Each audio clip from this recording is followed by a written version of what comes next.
March 16th, 1968, 7:42 in the morning.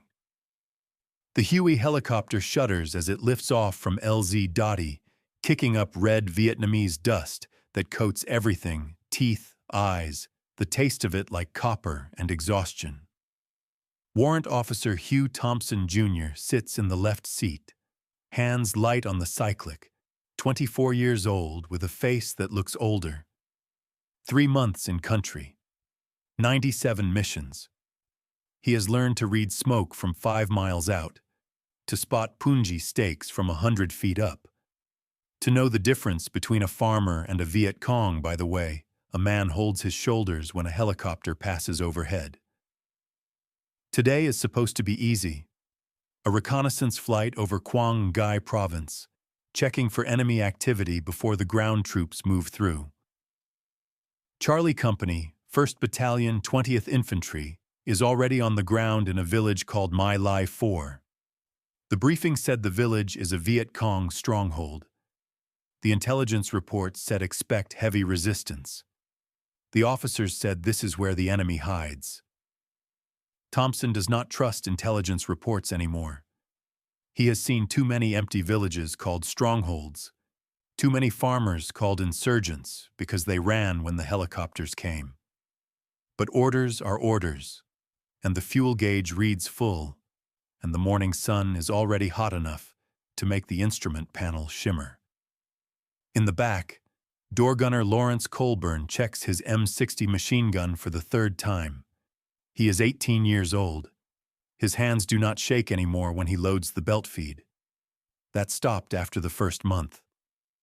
Crew Chief Glenn Andriotta sits across from him, quiet, always quiet, scanning the tree line below with eyes that never stop moving.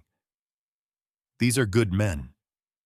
Thompson knows this the way you know the weight of your own rifle, the way you know which men will hold when the tracers start coming in. The radio crackles. Charlie Company is on the ground. No contact yet. The voice sounds almost disappointed. Thompson banks the helicopter east, following the Song My River. Below them, rice paddies spread out in geometric patterns, green and brown squares separated by dikes that look like surgical scars on the earth's skin. Water buffalo stand motionless in the fields. A woman in a conical hat does not look up as the helicopter shadow passes over her. This is what peace looks like from 500 feet. Thompson has learned not to trust it. At 0800 hours, they reach My Lai 4. Smoke is already rising from the village.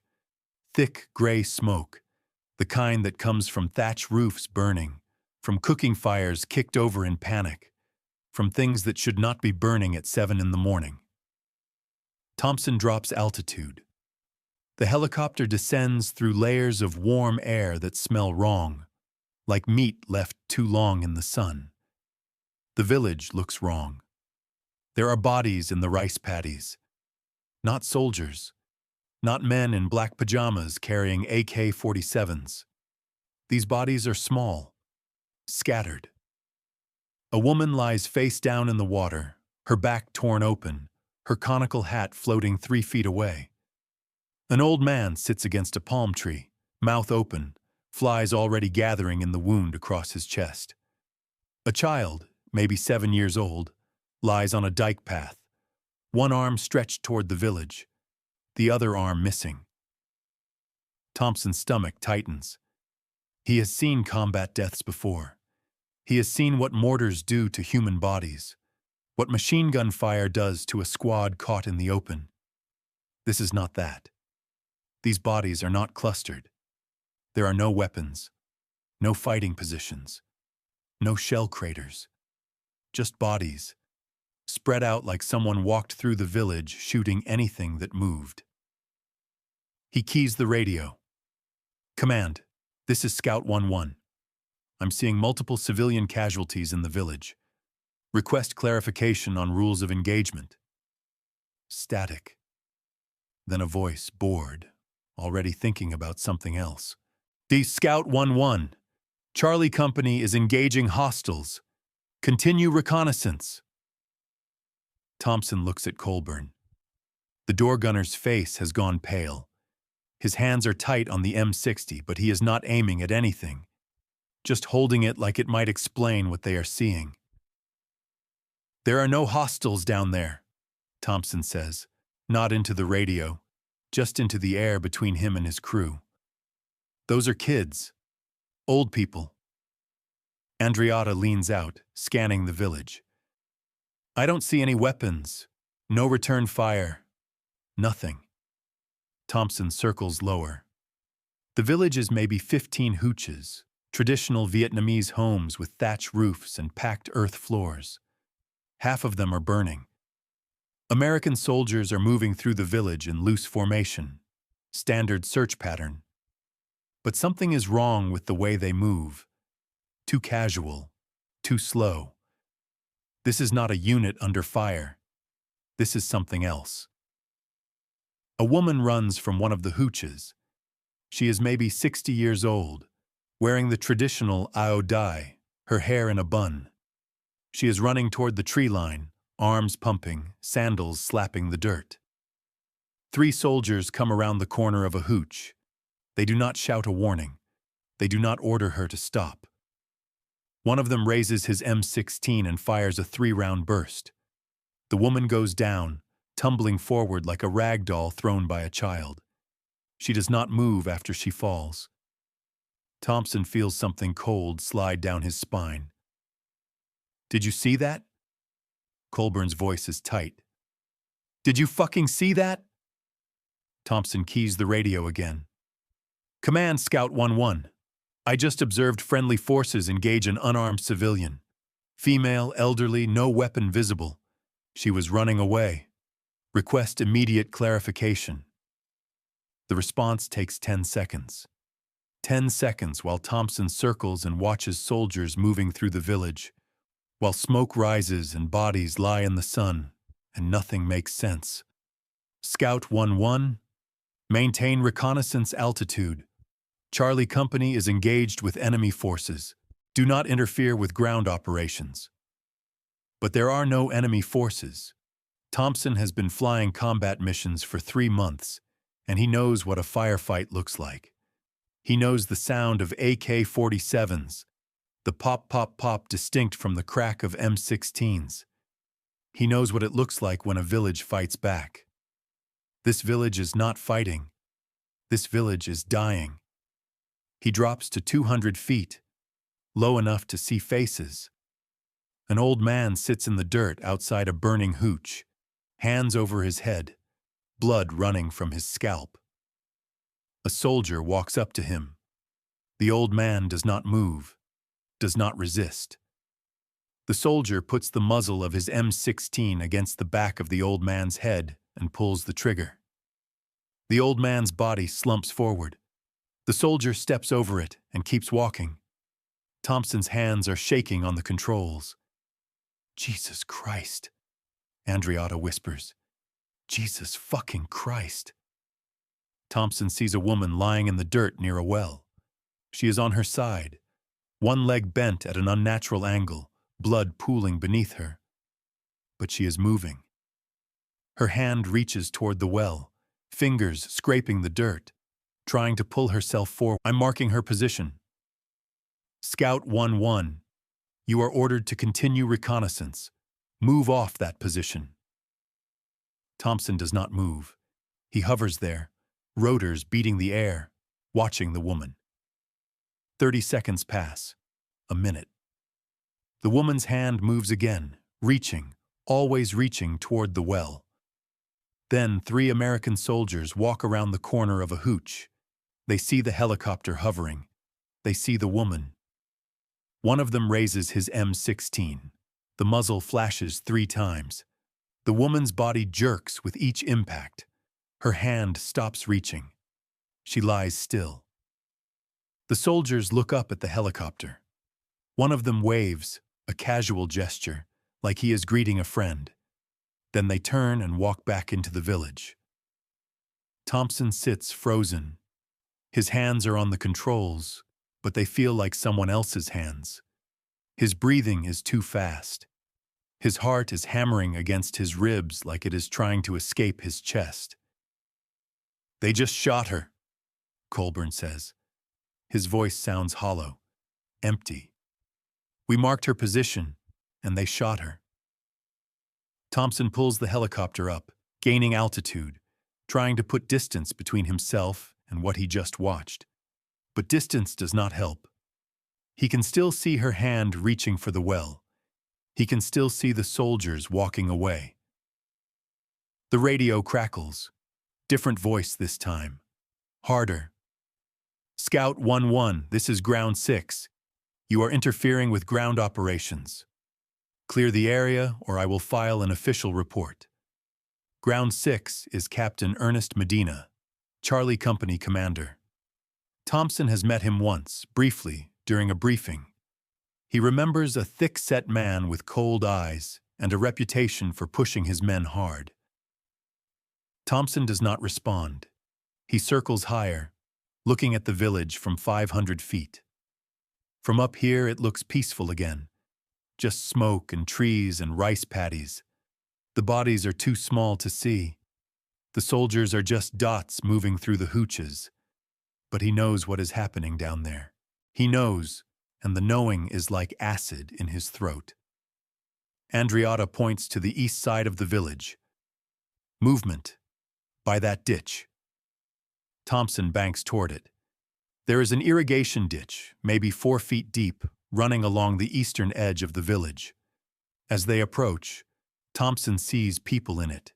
Civilians. Maybe 10 or 15 of them, huddled together in the bottom of the ditch. Women, children, an old man with a wispy white beard. They are clustered together, arms around each other, trying to make themselves small. Standing at the edge of the ditch are 4 American soldiers. They have their M16s pointed down into the ditch. They are not moving, just standing there, rifles aimed, waiting. Thompson knows what is about to happen. He knows it with a certainty that makes his hands move before his brain catches up. He banks hard, dropping altitude fast, pushing the helicopter toward the ditch. The turbine whines. The needle on the airspeed indicator climbs past 60 knots, past 70. He is coming in too fast, but he does not care, because if he does not get there in the next 10 seconds, those soldiers are going to pull their triggers, and everyone in that ditch is going to die. 50 feet from the ditch. The soldiers look up, surprised by the helicopter diving toward them. 30 feet. Thompson can see their faces now. Young faces, 19, maybe 20 years old. Faces that look tired and empty and wrong. 20 feet. He flares hard, pulling the nose up, bleeding off speed, the skids dropping toward the dirt. 10 feet. The rotor wash hits the soldiers, making them stagger back, hands over their eyes. 5 feet. The helicopter touches down between the soldiers and the ditch, skids hitting the dirt hard enough to compress the landing gear struts. Thompson is out of his seat before the rotors stop spinning, before he has time to think about what he is doing, before the fear can catch up with the anger. He hits the ground running, moving toward the soldiers. They are backing away from the helicopter, confused, rifles still pointed toward the ditch, but no longer aimed because Thompson's body is between them and their targets. A lieutenant comes jogging over, young, maybe 23, silver bar shining on his collar. His name tape reads, Callie.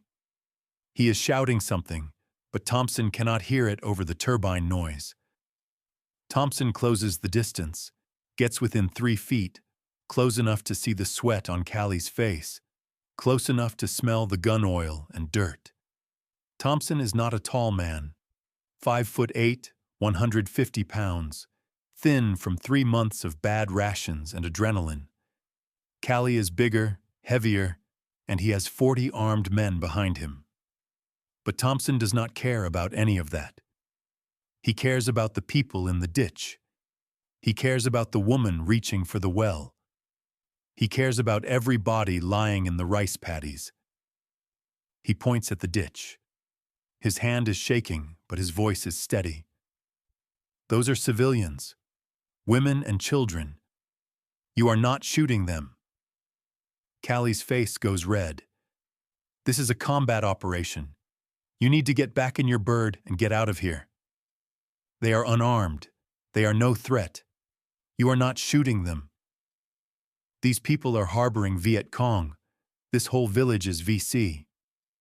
Thompson looks past Callie toward the ditch. He can see the faces of the people inside. A woman holding a baby, maybe 6 months old. 2 children, brother and sister by the look of them, holding hands. An old man with his arm around a young boy. They are not moving, not trying to run, just watching the Americans with eyes that have already accepted what is going to happen. Thompson looks back at Callie. They are civilians. If you shoot them, I will shoot you. The words hang in the air. Around them, soldiers have stopped moving. Everyone is watching. Colburn and Andriata are out of the helicopter now, standing by the skids. Colburn has the M60 in his hands. He is not aiming it at anyone, but the message is clear. Andriata has his rifle unslung, held across his chest, finger outside the trigger guard, but ready. Callie's jaw works. You are threatening American soldiers? I am preventing a war crime. These are enemy combatants. They are children. For maybe 30 seconds, no one moves. Thompson's heart is beating so hard, he can feel it in his temples. His hands have stopped shaking, but only because he has balled them into fists. Behind Callie, the soldiers with the rifles are looking at each other, uncertain. This is not in the manual. This is not something they trained for. 1 helicopter pilot and 2 crew against an infantry platoon, and no one knows who has the authority here. Whose orders matter when the orders are to murder civilians. Callie's hand moves toward the pistol on his hip. Thompson does not look at it. He keeps his eyes on Callie's face. You draw that weapon, and my crew will cut you down before you clear leather. Callie's hand stops. He looks past Thompson toward the helicopter, toward Colburn with the M60, toward Andriata with the rifle. The math is simple and ugly. If this becomes a firefight, the helicopter crew dies, but so does Callie and probably half his men before someone gets the M60 out of action. That is the math. That is the equation that keeps Callie's hand away from his pistol. Thompson turns his back on Callie, deliberate, slow, showing that he is not afraid, that he trusts his crew to cover him. He walks to the edge of the ditch. The people inside press back against the far wall, eyes wide. They think he is here to kill them. Of course they do. Why would they think anything else? He holds up both hands, palms out. Empty. No weapon. Then he points at the helicopter and makes a lifting motion with his hands. Up, come up. He does not speak Vietnamese and they do not speak English, but fear is a universal language, and so is desperate hope. A woman climbs out first, the one holding the baby. She moves slowly, expecting a bullet with every step. When she reaches the top of the ditch, she stops, looking at Thompson, searching his face for a clue about whether she is going to live or die. Thompson points to the helicopter. She runs. The others follow. The old man helps the children up. The brother and sister hold hands as they scramble out of the ditch. The old man with the white beard is last, moving slowly because his legs shake so badly he can barely stand. Thompson counts them. 11. 11 people who were 30 seconds from death.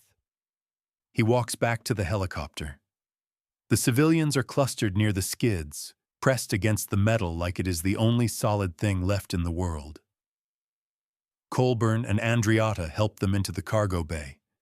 There is not enough room for 11 people in a helicopter designed for 4, but they make room, bodies pressed together, the baby crying now, high and thin. Thompson climbs back into the pilot seat. His hands are steady on the controls. He does not look at Callie. He does not look at the soldiers. He looks at his instruments, at the RPM gauge and the fuel gauge and the torque indicator. Numbers. Simple. Real. Things that make sense. The helicopter lifts off. The skids clear the ground. The nose tips forward as they gain speed. Below them, Callie stands in the dirt, watching, his hand still near his pistol but not touching it. Around him, soldiers stand with their rifles lowered, looking up at the helicopter, at the Vietnamese civilians pressed against the windows, at what should have been their targets. Thompson flies them to a field hospital 2 clicks west. He sets down in the landing zone, rotors still spinning. Medics come running. They pull the civilians out, gentle hands and quick assessments. The baby is dehydrated but alive. The children are in shock but uninjured. The old man's hands shake so badly a medic has to hold them still to check his pulse. No one asks questions.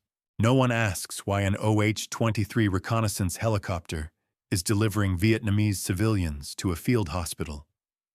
They just take the people and lead them toward the tents where there are cots and water and safety, or at least the illusion of safety, which is sometimes enough. Thompson lifts off again. He does not speak. Colburn and Andreatta do not speak. They fly back toward My Lai 4 because their mission is not over, because they still have fuel and daylight and orders. As they approach the village, the smoke is thicker now.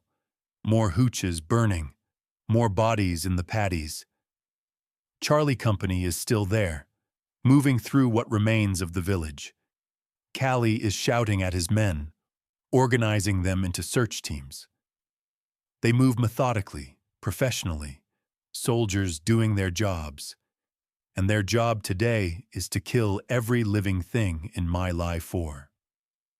Thompson circles at 500 feet. He counts bodies. He stops at 104. Then he stops counting because the numbers stop meaning anything. Because after a certain point, dead children stop being statistics and just become a weight that settles into your chest and never lifts. At 1100 hours, he returns to LZ Dottie. He sets the helicopter down, shuts down the engine, fills out the flight log with a hand that barely shakes at all anymore. Then he walks to the operations tent and files a formal report. Civilian casualties, possible war crimes, request immediate investigation. The operations officer, a major with 20 years in the Army, reads the report. He looks at Thompson for a long time.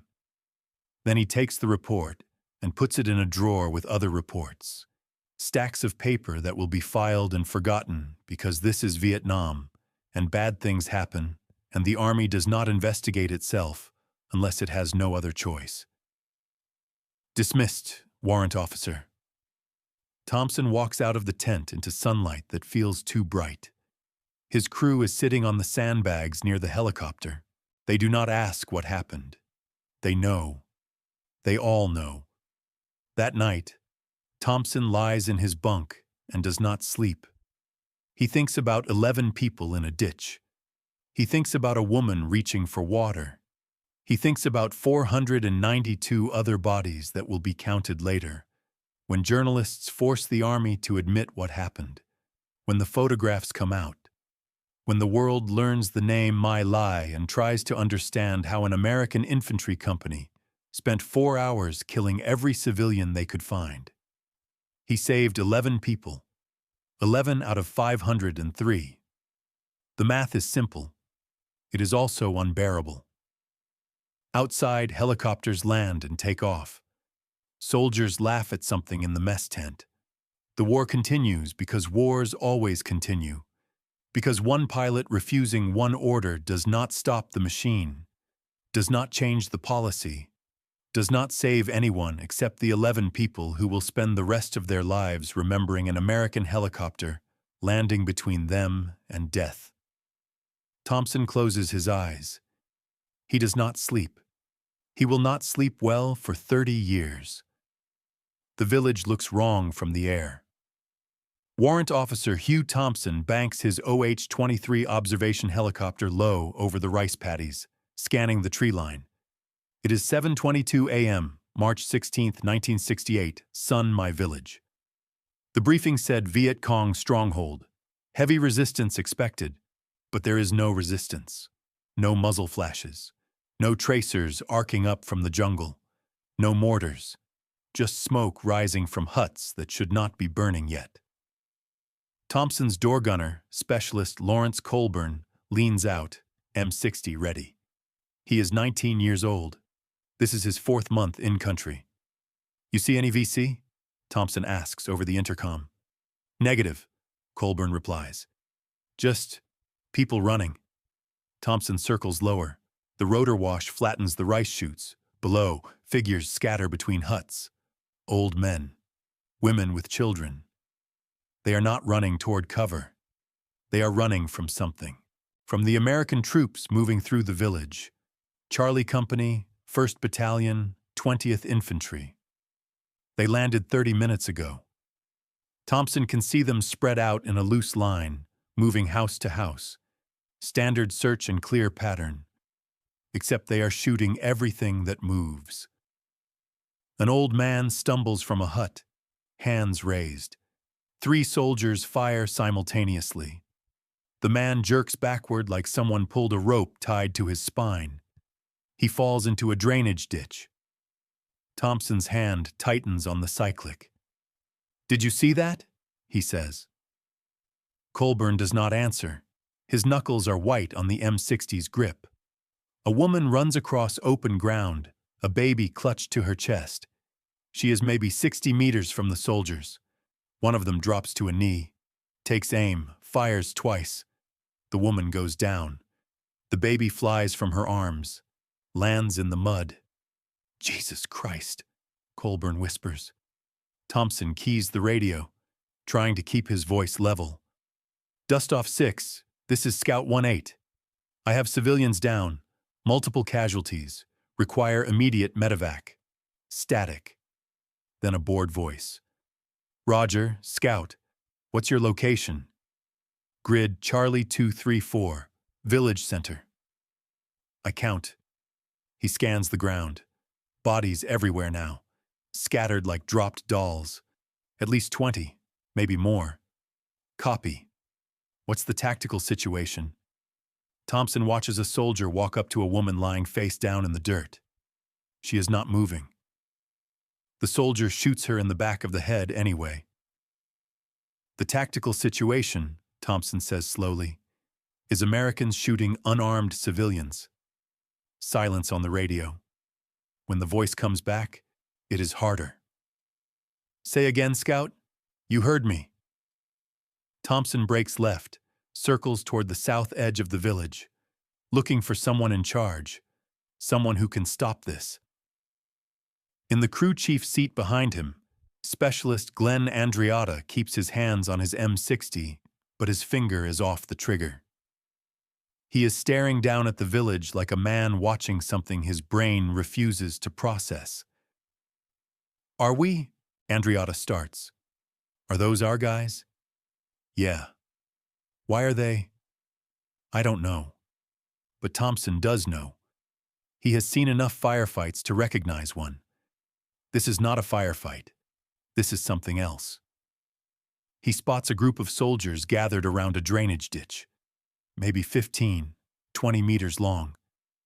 He can see movement in the ditch, people trying to climb out. The soldiers open fire, automatic weapons. The sound comes up thin and tinny through the rotor noise. The movement in the ditch stops. Thompson feels something cold slide down his spine. He drops the helicopter lower, 50 feet, 40. The soldiers look up. One of them waves, casual, like Thompson is interrupting a lunch break. Thompson sets down in a rice paddy 30 meters away. The skids sink into the mud. "Stay with the bird," he tells his crew. "Keep the engine hot." He jumps out. His boots squelch in the wet earth. The smell hits him immediately. Cordite. Burning thatch. Something else underneath. Copper. Meat. He walks toward the ditch. A lieutenant sees him coming. Young, maybe 22. West Point haircut, clean uniform. He smiles. "Morning, sir." "Lieutenant William Calley." Thompson does not salute. What the hell is going on here? Calley's smile does not change. "Just following orders, sir. Securing the village." "By shooting civilians?" "We were told to clear the area." The lieutenant's voice is still pleasant. Conversational. "No enemy combatants left alive." "Those are not combatants." Thompson points at the ditch. "Those are kids. Intelligence said everyone here is VC or VC sympathizers. I don't care what intelligence said. Those are children." Calley's smile finally fades. "With respect, sir, this is a ground operation. Your air support. Maybe stick to flying." Thompson's jaw works. He can feel his pulse in his temples. Behind Calley, soldiers are lighting cigarettes, laughing about something. One of them is 18 years old and has blood spatter on his sleeves. Thompson turns away, walks back to his helicopter, climbs in. "Lift off," he says. Colburn pulls pitch. They rise. "Where are we going?" Andreotta asks. "Not sure yet." Thompson circles the village again, looking, thinking. His hands are shaking now. He grips the controls tighter to hide it. Then he sees her, an old woman, lying in a rice paddy about 100 meters from the village center. She is moving, one arm raised, waving weakly. "Civilian down," Thompson says, "setting down for medevac." He lands 20 meters from her. Colburn jumps out, runs toward her with a first aid kit. The woman is maybe 50, maybe 70. Hard to tell. She has been shot twice, once in the leg, once in the abdomen. She is trying to speak, but only blood comes out. Colburn drops to his knees beside her, rips open a field dressing. "You're okay," he says. His voice cracks. "You're okay. We got you." He presses the dressing to her stomach. It turns red immediately. Thompson is on the radio. "Dust off 6. I need immediate medevac. Civilian casualty. Critical." He marks the position with a smoke grenade. Purple smoke billows up. 5 minutes later, another helicopter appears. A Huey. It circles once. Lands 50 meters away. 4 soldiers jump out. Charlie Company. They run toward the woman. Thompson feels relief. Finally, someone to help. Then one of the soldiers raises his rifle. "No!" Thompson screams. The soldier shoots the woman in the chest, then the head. Her body jerks with each impact, then goes still. Colburn falls backward. Hands up, mouth open, no sound comes out. The soldiers turn, walk back to their helicopter. One of them is whistling. Thompson cannot breathe. His chest feels like someone is standing on it. The world tilts sideways. Andreotta's voice comes through his headset. Quiet. Shaking. "Mr. Thompson." "What do we do?" Thompson does not answer. He pulls pitch. The helicopter lifts. He flies. No direction. Just away. His vision is blurred. He does not know if it is sweat or tears. After 2 minutes, he realizes he is hyperventilating. He forces himself to breathe slower. In, out, in, out. When his hands stop shaking enough to hold the controls steady, he keys the radio again. "Any station, this is Scout 1-8. I need to speak to someone in command." "Now," the reply is curt. "Roger, state your emergency." "The emergency is war crimes, mass murder, Americans killing civilians, old people, kids." I just watched our guys execute a wounded woman we marked for medevac. Long silence. Then, Scout 1-8, return to base for debriefing. Negative. I'm staying on station until someone stops this. Scout, you are ordered to... Thompson switches frequencies, calls brigade, same response. Return to base, file a report. Let the chain of command handle it. The chain of command is down there shooting children. No one has an answer to that. Thompson flies back toward the village, looking for, he does not know what. Evidence, survivors, something. Then he sees them. Northeast edge of the village. A bunker, partially hidden by vegetation, and in front of the bunker, huddled in an irrigation ditch. Maybe a dozen people. Children mostly. A few women, holding the children, trying to shield them with their bodies, and walking toward them, rifles ready, are 10 American soldiers. Thompson's whole body goes cold. He does not think, does not plan, just acts. He drops the helicopter between the soldiers and the ditch, hard. The skids hit earth. The whole bird bounces. He is out before the rotors stop spinning. Colburn, Andreatta, on me. They jump out. Colburn has his M60, Andreatta his M16. The soldiers stop, confused. One of them is a sergeant, older, maybe 30. He walks forward. "The hell you doing, flyboy?" Thompson points at the ditch. "Those people are under my protection." The sergeant looks at the ditch. Back at Thompson. "We got orders to clear this area. I don't care about your orders. You are not touching them." The sergeant's eyes narrow. "You don't give me orders. Who the fuck you think you are?" Thompson steps closer. They are 5 feet apart. The sergeant has 70 pounds on him. Does not matter. I am the man telling you that if you shoot those people, I will shoot you. The sergeant laughs. It is not a pleasant sound. "You gonna shoot American soldiers to protect gooks?" "If I have to." The sergeant's hand drifts toward his rifle. Behind him, the other soldiers shift, uncertain. This is not in the training manual. Thompson turns his head slightly. Does not take his eyes off the sergeant. "Colburn, Andreatta. If anyone lifts a weapon, you light them up." "Understood." "Understood," Colburn says. His voice is steady. 19 years old and his M60 is pointed at a U.S. Army sergeant. The sergeant looks at the gun, at Colburn, at Thompson. "You're making a mistake," he says. "Maybe. But you're not shooting kids today." 90 seconds pass. Maybe more. Maybe less. Time feels broken. Then Lieutenant Callie appears, walking fast, face red. What the hell is this? Thompson does not turn. "I'm evacuating these civilians. Your men are standing down. Like hell they are." Callie's voice is rising. "This is my operation. You have no authority. I have a helicopter and 2 door gunners with itchy trigger fingers. That's all the authority I need right now." Callie's mouth opens, closes. He looks at his men, at Thompson, at the M60 pointed in his general direction. "This is treason," he says quietly. "Then court-martial me. After I get these people out." Callie stands there, vibrating with rage. His hand is on his sidearm, but he does not draw it. Finally, he spits into the dirt. "Take them! Get the fuck out of my AO!"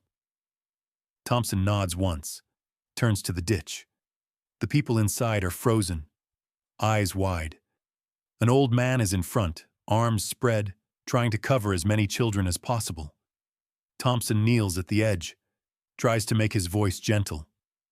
"It's okay. We're taking you out. You're safe." They do not move. They do not understand English.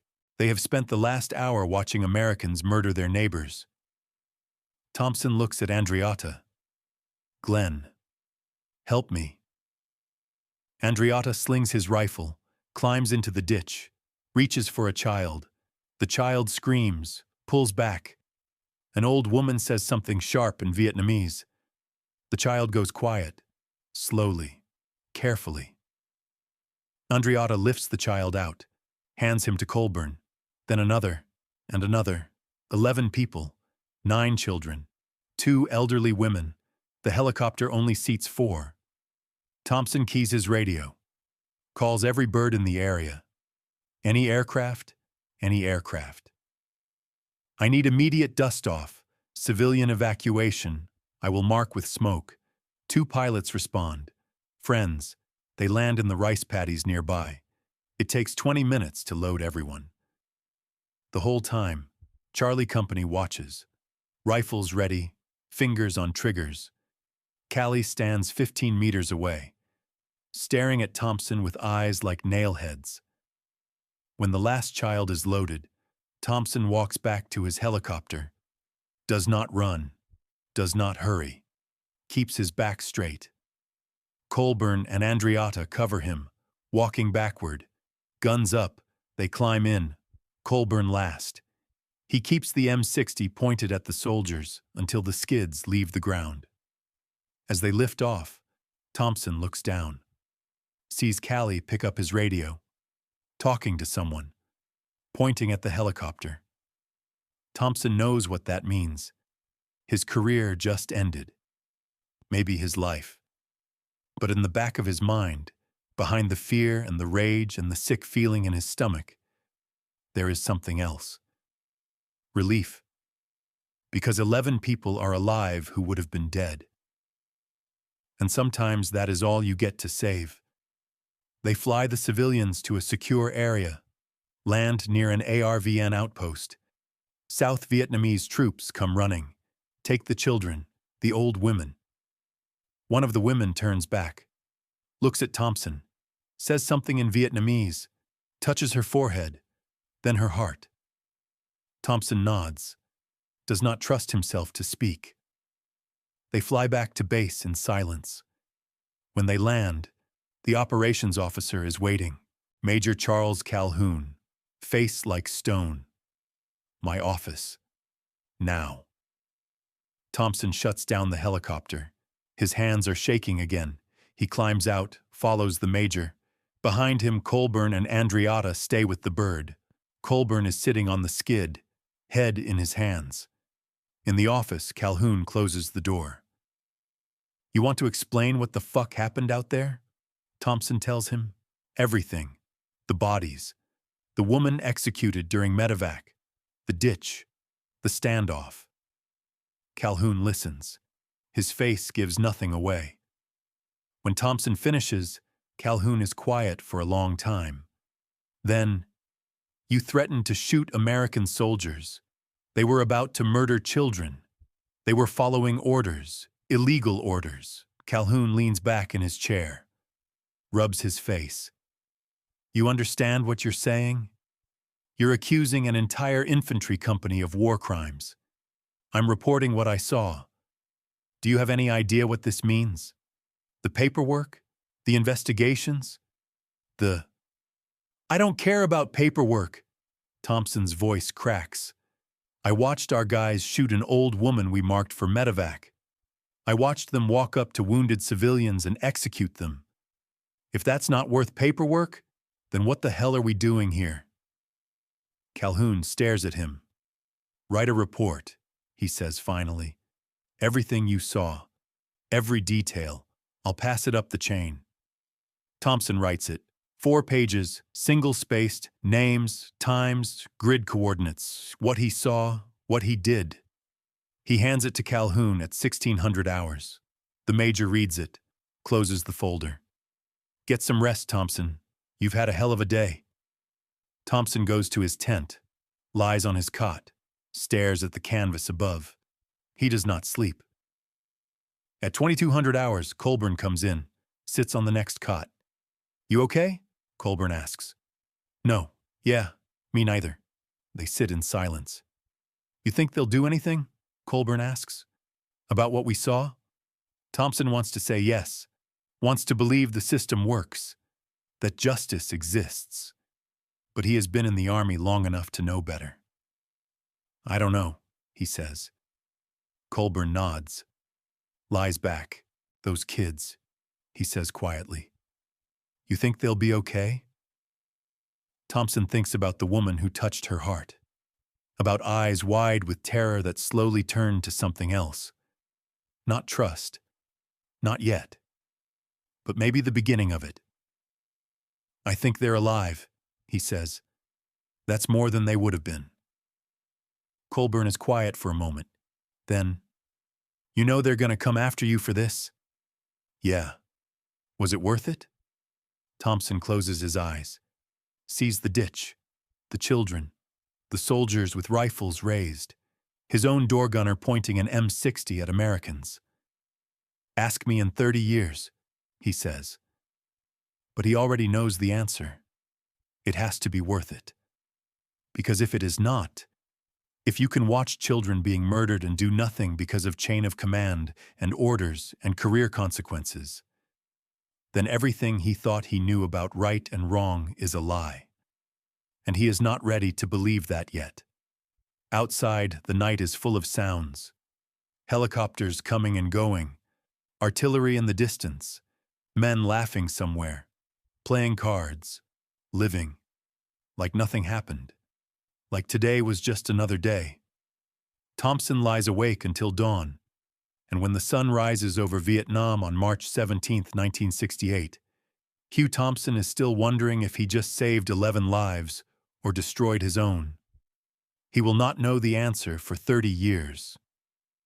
Thompson wakes to the sound of boots on gravel. Not running, walking, deliberate, outside his tent. Then they stop. He lies still. Eyes open, listening. A voice, low, just loud enough to carry through the canvas. Fucking traitor. Laughter, more boots, moving away. Thompson stares at the ceiling. The sun is barely up. So 5:30 hours. March 17, 1968, one day after. He sits up. His body aches like he has been beaten. Maybe he has. On the inside.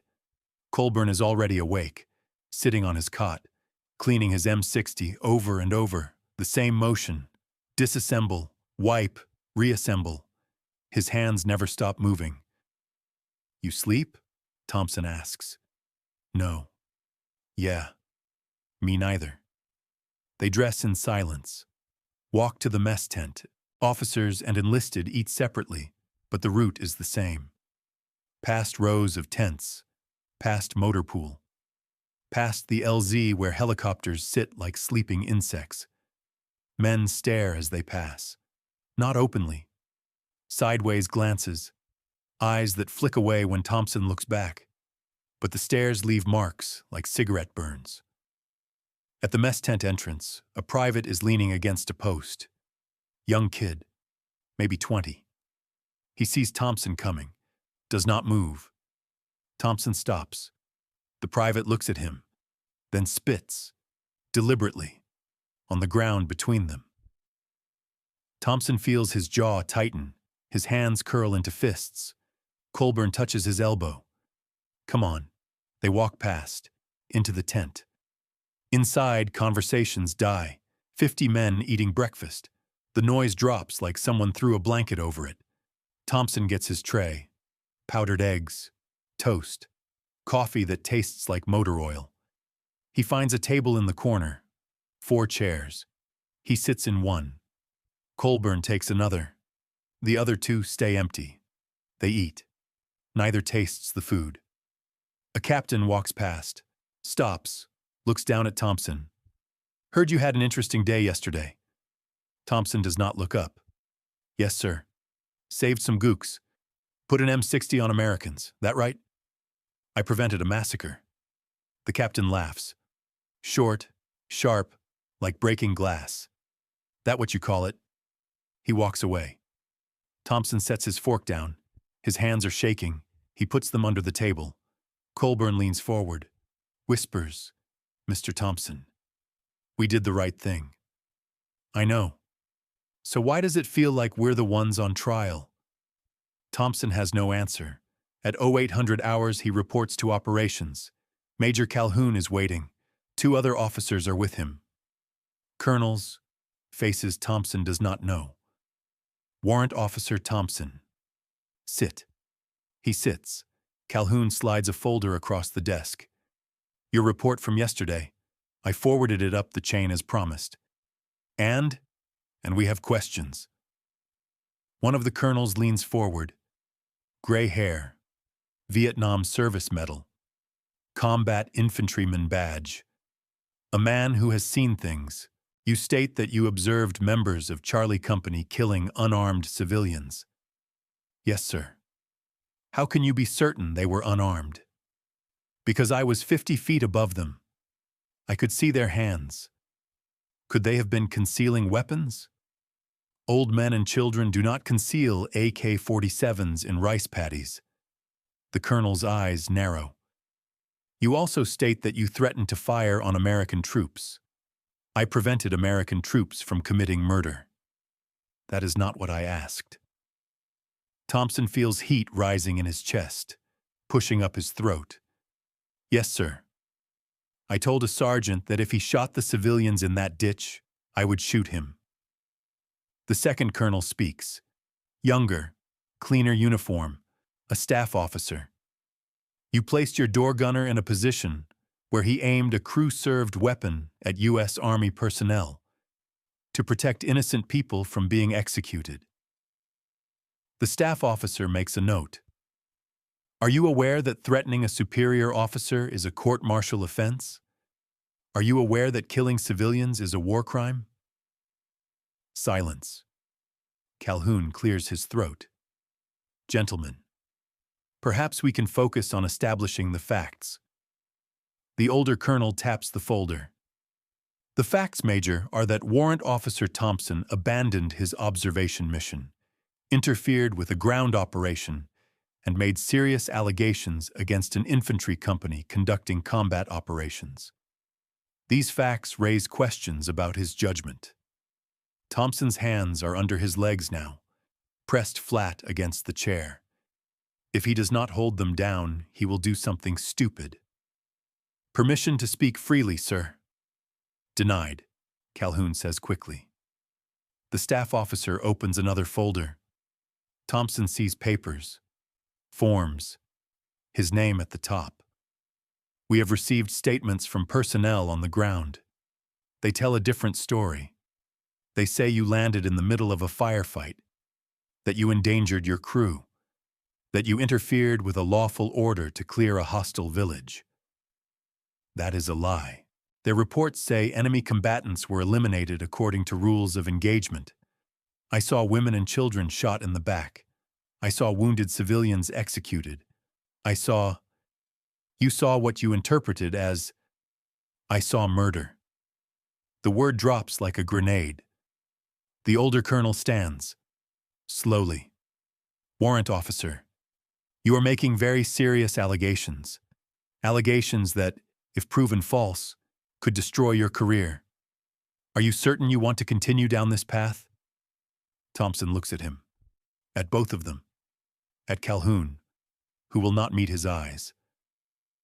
Am I certain that I saw what I saw? Yes, sir. The colonel stares at him for a long moment. You are dismissed. Remain available for further questioning. Thompson stands, salutes, walks out. In the hallway, he leans against the wall. His legs are shaking. His whole body feels like it is vibrating at a frequency just below sound. Colburn is waiting outside. Andriotta with him. How bad? Colburn asks. Bad. They going to charge you? I don't know. Maybe.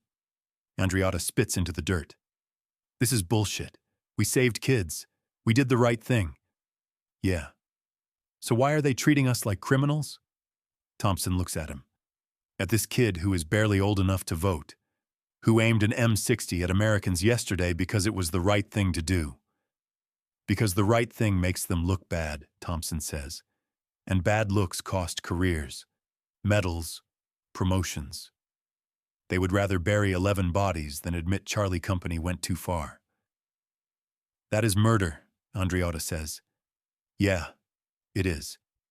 They walk back toward their quarters, past the flight line, past mechanics working on birds, past pilots prepping for missions.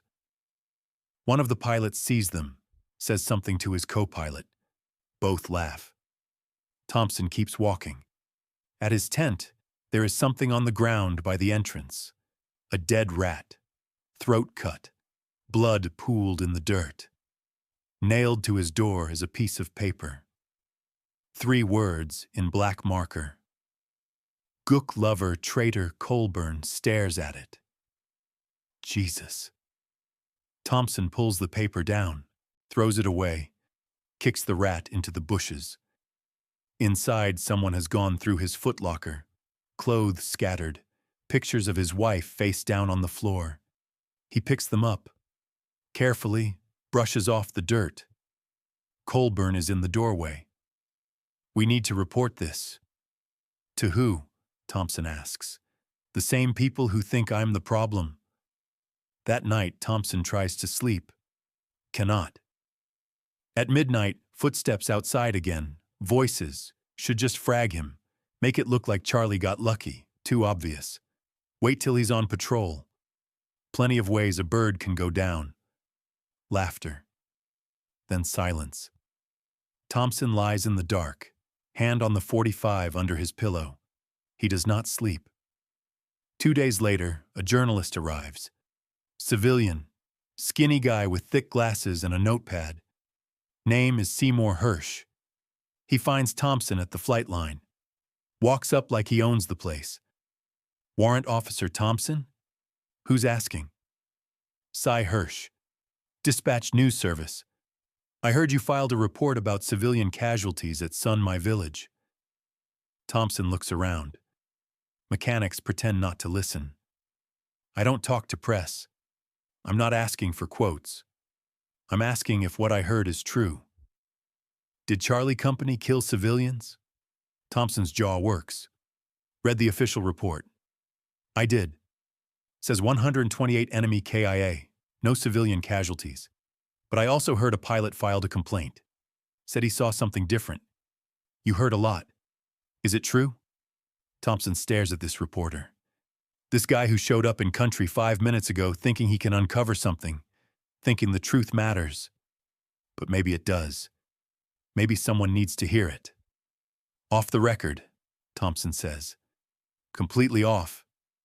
Hirsch nods. Off the record. I saw American soldiers kill unarmed civilians, old men, women, children. I saw wounded being executed. I intervened to stop more killing. That is what I reported. Hirsch writes nothing, just nods. You put that in writing? Yes. And? And I'm waiting to see if anyone gives a damn. Hirsch is quiet for a moment. They won't, he says. Not unless someone makes them. He walks away. Thompson does not think about it again until November 1969. 19 months after My Lai, the story breaks. Hirsch publishes. The New York Times picks it up. Then everyone else. My Lai Massacre.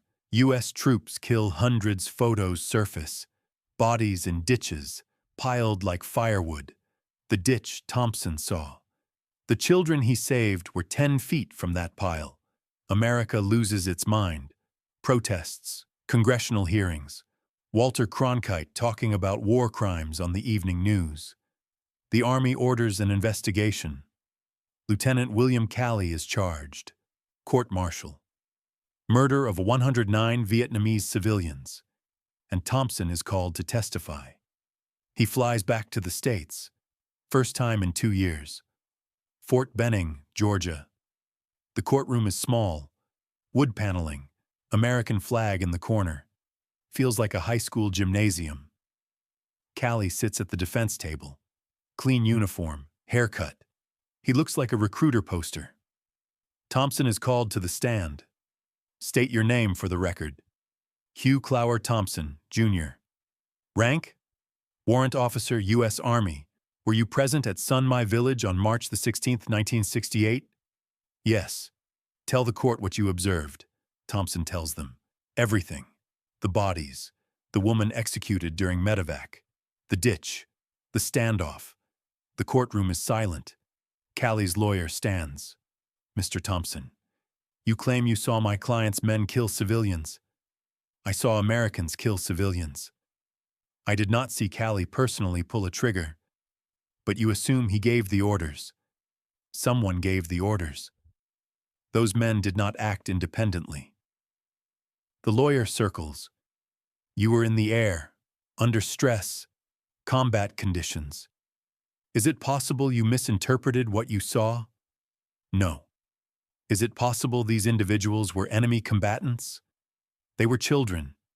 Viet Cong used children as soldiers, not babies, not the elderly. The lawyer pauses. You threatened to shoot American soldiers, to prevent them from murdering civilians. That is your interpretation. That is what happened. The lawyer smiles. Thin, sharp. Mr. Thompson, you have a history of insubordination, of questioning orders. Is it possible your judgment on that day was clouded by personal bias against military authority? Thompson feels his pulse spike. My judgment was that shooting kids is wrong. If that is bias, then yes, I am biased. No further questions. Thompson steps down. His hands are shaking again. The trial drags on for months.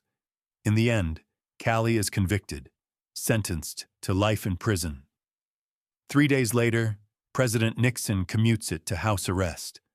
Callie serves 3.5 years in his apartment with a TV and a refrigerator. Then he is released. No other convictions. No other trials. Charlie Company goes free. America moves on. But Thompson does not. Letters start arriving. At his home. At his base. Hate mail. Baby killer sympathizer. You should have let them finish the job. The gooks got what they deserved. You're a traitor. One letter has a photo. His house. His wife's car in the driveway. No words. Just the photo. His wife, Laverne, stops sleeping. Jumps at every sound. Hugh, she says one night, maybe we should move. I'm not running from cowards who send anonymous letters. But she is crying. And that breaks something in him that the war did not. Congressmen give speeches. One calls Thompson a traitor, says he should be court-martialed for threatening Americans. Newspapers print editorials. Some call him a hero. Most do not. At the VA hospital, a veteran spits on him in the parking lot. You made us all look like monsters. Thompson does not respond. Just gets in his car. Drives home. That night, someone throws a brick through his window. The police come. Take a report. Do nothing. In 1970, Thompson leaves the Army. Honorable discharge. No medal, no commendation. Just paperwork. He moves to Louisiana. Gets a job at a helicopter charter service. Then a VA counselor's office. Then nowhere. For 28 years, he does not talk about My Lai. People forget his name. Forget his face. America wants to forget Vietnam. Thompson is a reminder. Reminders are uncomfortable, so he fades. Works odd jobs. Teaches helicopter maintenance at a community college. Lives quiet. But at night, he still sees them. The woman in the rice paddy, waving, shot twice more after he marked her for rescue. The children in the ditch, eyes wide, trusting him. Callie's face, smiling, like it was all a game. He wakes up sweating. Laverne holds him, says nothing. There is nothing to say. In his garage, Thompson keeps a box. Inside are letters. Not the hate mail, different ones. Letters from the children he saved. They are adults now, living in Vietnam, in America, in France. They write to him, every year, on March 16th. Thank you for my life. Because of you, I have children. I am alive because you said no. Thompson reads them sometimes, when the nightmares are bad, when he wonders if it was worth it. The letters tell him yes, But the hate mail tells him no, and he does not know which pile weighs more. In 1998, 30 years later, the Army finally calls. Warrant Officer Thompson. You are invited to a ceremony at the Vietnam Veterans Memorial. He almost does not go, but Laverne says he should, says he earned it. So he flies to Washington, D.C. At the ceremony, they give him a medal, the Soldier's Medal, for heroism not involving conflict with an enemy. A general pins it on his chest. On behalf of the United States Army and the American people, thank you for your service and your courage. The crowd applauds. Thompson stands there, medal on his chest, feeling nothing. 30 years late, after they called him a traitor, after they let Callie go, after they buried the story and pretended it never happened. Now they want to say thank you. He thinks about throwing the medal at their feet, but he does not. Because also at the ceremony are 4 Vietnamese people. They are in their 40s now. He does not recognize them at first. Then one approaches. A man, short, graying hair. Mr. Thompson? Thompson nods. The man touches his chest. His eyes fill. I was 7 years old, in the ditch. You carried me to the helicopter. You saved my life. Thompson cannot speak. The man embraces him, holds on, shaking. Because of you, I have 3 children. I have a life. I have everything. 3 others come forward, also from the ditch, all alive, all here. They do not have medals to give him, just their presence. It is enough. That night, in his hotel room, Thompson sits by the window. He thinks about Callie, living free somewhere, probably watching TV. He thinks about the men who sent hate mail, who called him traitor, who threw bricks through his window. He thinks about the army that waited 30 years to say sorry. And he thinks about the 4 people downstairs, alive, with families, because he said no. The math is simple. 11 lives saved. 1 career destroyed. Is it worth it? Thompson looks at the medal on the desk, shining in the lamplight. He still does not know. But when he closes his eyes, he sees those children, in the ditch, eyes wide.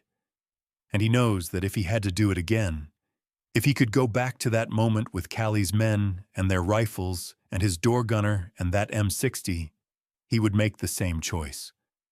Not because it was easy, not because it was rewarded, but because some things are worth more than careers and medals and the approval of men who were not there.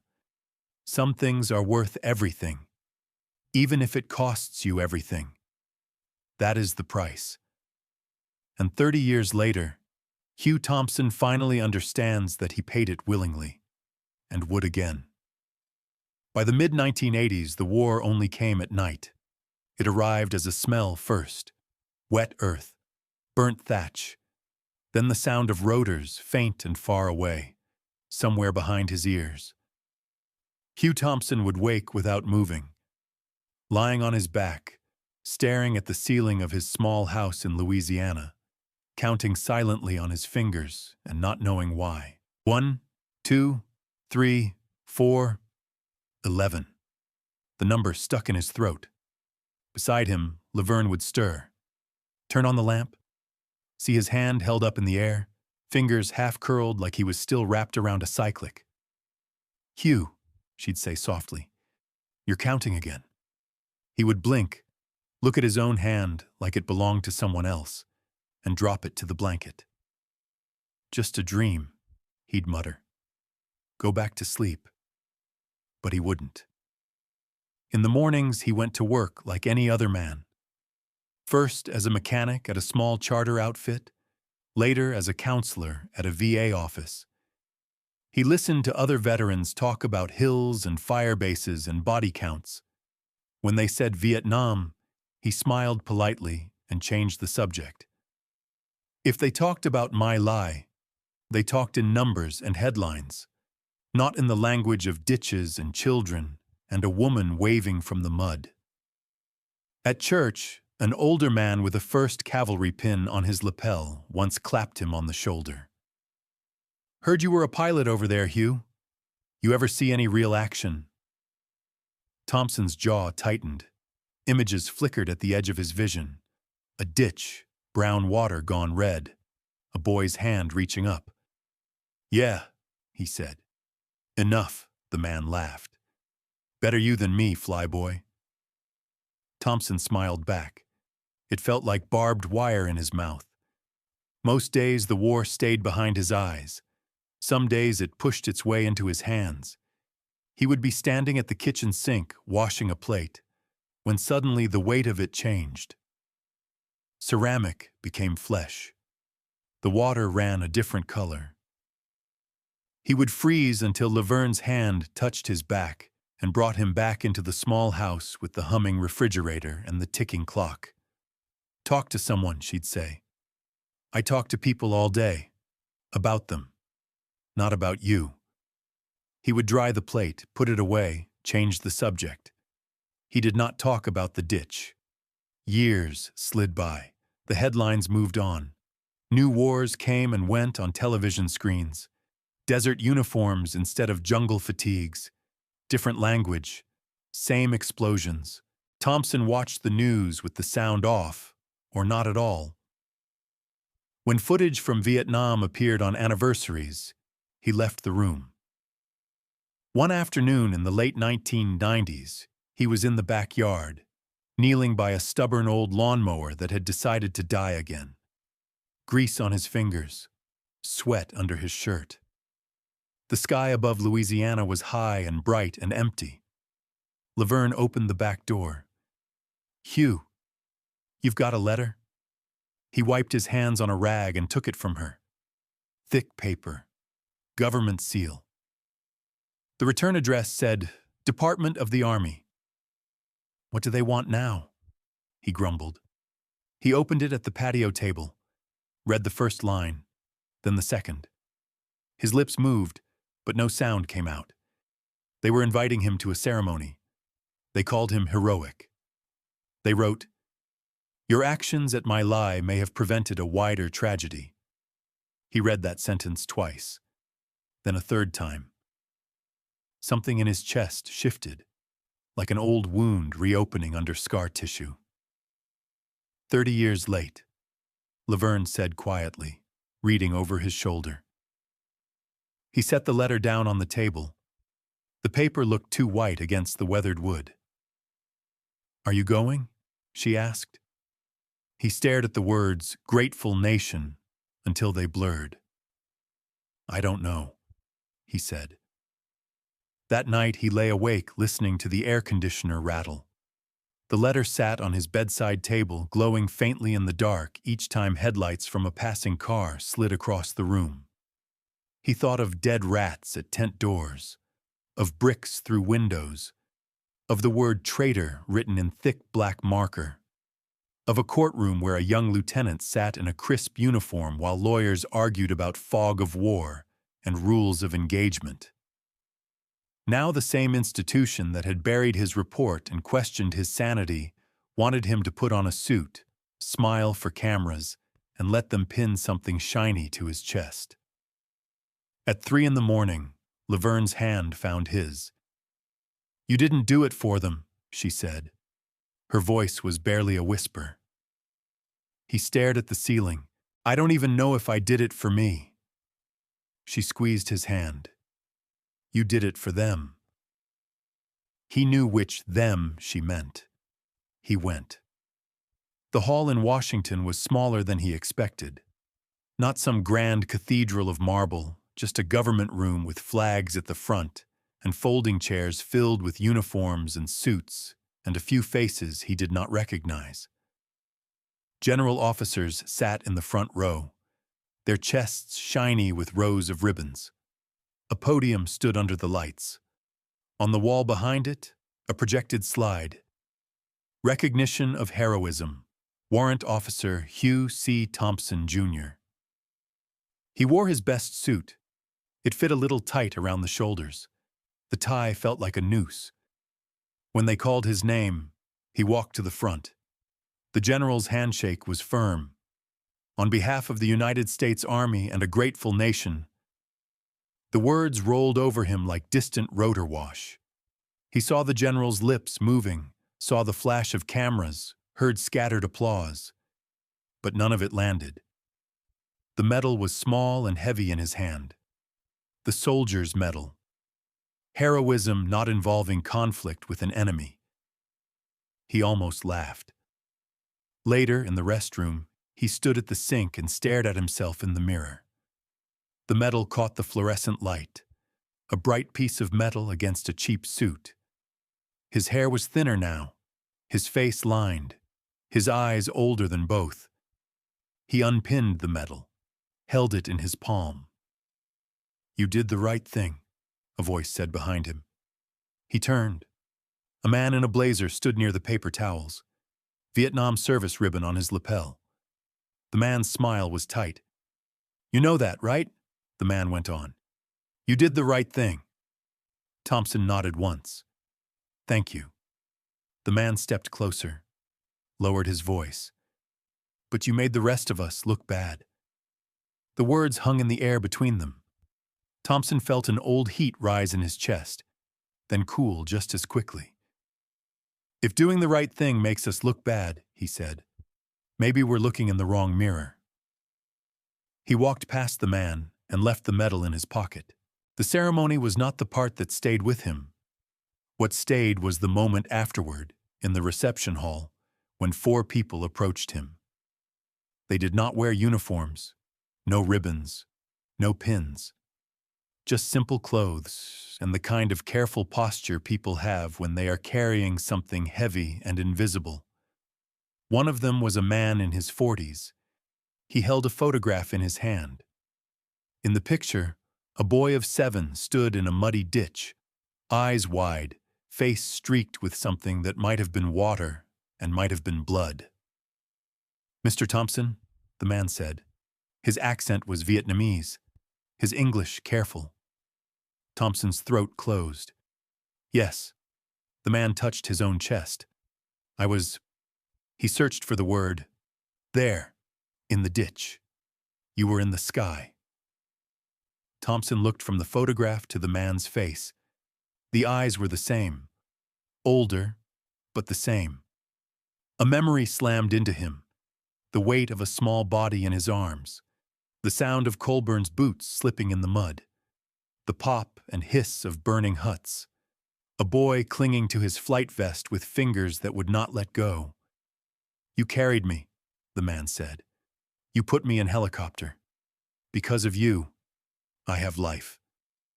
Behind him stood 3 others. A woman with a thin scar across her cheek, and 2 men with lines at the corners of their eyes that had nothing to do with age. They spoke Vietnamese rapidly, voices quivering. One of them wiped tears with the back of his hand. An interpreter stepped forward. "They say they were children in the ditch," he translated. "They say they had no future that day. They say you gave them one." The first man's voice broke. "I have 3 children, Mr. Thompson, because you said no." Thompson felt something inside him crack. For a moment he could not breathe. His hand went to his tie, tugging it loose. He tried to speak. Nothing came out. So he did the only thing he could. He put his arms around the man from the ditch and held on. The cameras clicked. The general smiled from across the room. Someone dabbed at their eyes. But in that small circle of bodies, none of it mattered. For the first time in 30 years, the weight on Thompson's chest shifted. It did not lift, but it moved enough for air to get by. Back home, life shrank again to the size of their house, their street, their town. One rainy Saturday, his granddaughter went exploring in the attic. She came down with 2 dusty cardboard boxes. "Grandpa, what are these?" He was at the kitchen table, glasses on, reading an old history book he didn't really like. He looked up. "Careful with those," he said. "Bring them here." She set them down. The cardboard was soft with age, edges frayed.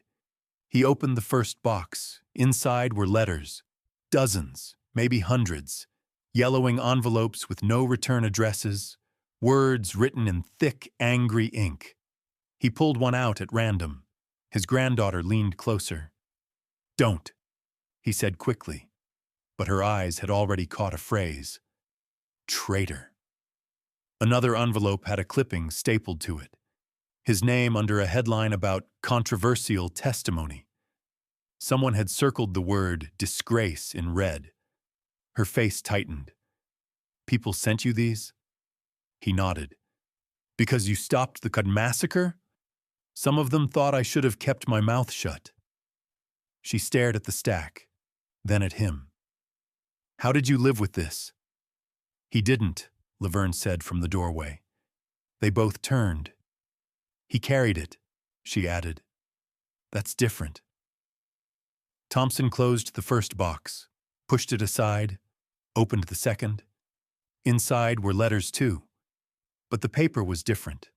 Some were written in careful, looping English, some in Vietnamese with translations paper-clipped on. A few had school logos at the top. He handed one to his granddaughter. "Go ahead. That box you can read." She unfolded the page. "Read silently." Her lips moved. "What does it say?" he asked. She swallowed. "It says..." She took a breath. "My grandmother was in the ditch at My Lai. She survived because a helicopter landed between her and the soldiers. I am studying law now because I want to make sure men like you are not alone next time." He nodded. Another letter mentioned children named after him. Another simply said, "Because of you, I believe Americans can be good." His granddaughter's eyes were wet now. "Why do you keep both boxes?" she asked. "Why not throw the bad ones away?" He thought about it. "Because they're both true," he said finally. "Both are part of the story." He closed the second box gently. That evening, he sat in his worn armchair by the window. The television was on with the sound muted. Some new war and some new desert.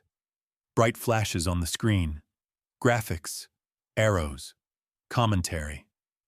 He wasn't watching. Outside, children rode bicycles up and down the quiet street. A boy threw a football too high and laughed when it bounced off a mailbox. A girl drew chalk circles on the sidewalk. Somewhere a dog barked. Laverne cleared dishes in the kitchen. The smell of dish soap and coffee hung in the air. He rested his hands on the arms of the chair. The skin on them was thin now. The veins stood out. But when he closed his fingers, he could still feel the phantom weight of the cyclic, the vibration of a small observation helicopter fighting humid Vietnamese air. Sometimes people asked him, now that the storms had calmed, if it had been worth it. Worth the hate, the threats, the lonely years, the career that never was. Worth the nights counting silently up to 11 in the dark, while Laverne pretended not to notice. He never had a neat answer. He didn't know if he had saved the world. That kind of talk belonged in speeches and headlines and history books, not in the quiet rooms where nightmares lived. He only knew that on one terrible morning over a rice field, 11 people walked out of a ditch who would not have walked out otherwise. He knew a man in Washington had hugged him and said, "I have 3 children because you said no." He knew that, given the same choice again, Callie's men with their rifles, Colburn with his M60, the ditch full of shaking bodies, his hands would move the same way on the controls. He would drop the helicopter between the guns and the children, plant his boots in the mud, and say the same words. "If you shoot those people, I will shoot you." Not because it was safe, not because it was rewarded, but because in that narrow space between orders and conscience, he had found the only ground he could live on. The world loves stories about men who say yes and win wars. It almost never remembers the ones who said no and stopped them. Hugh Thompson died in 2006 in a hospital far from the rice paddies of Quang. There were no headlines big enough to hold the weight of what he had carried, no medal heavy enough to match the price he had paid. But somewhere in Vietnam, and in America, and in the quiet spaces between, men and women woke up, fed their children, went to work, and lived whole, ordinary lives that should have ended in a ditch on March the 16th, 1968. They did not know his name. They did not need to. He had not done it for them to remember.